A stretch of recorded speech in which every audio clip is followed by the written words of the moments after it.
আমার ভুলু আজকে 6 দিন পর বাসায় আসলো।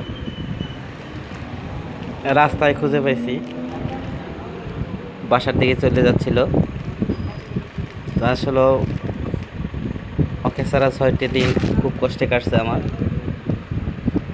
আইসাহের এই যে বিস্কিট পাউরুটি খাইতেছে, কতটা দুষ্ট হয়েছে সেটা আসলে বলে বোঝাতে পারবো না। আজকে 6 দিন যাবৎ সে আমাকে ছাড়া ছিল, আজকে সে বাসায় আসছে। দেখেন না কীভাবে ভুলু পাউরুটি খাইতেছে।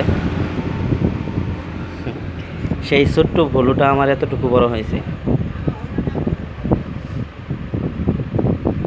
আমি ভাবছি হয়তো কেউ ওকে মেরে ফেলেছে, কিন্তু না,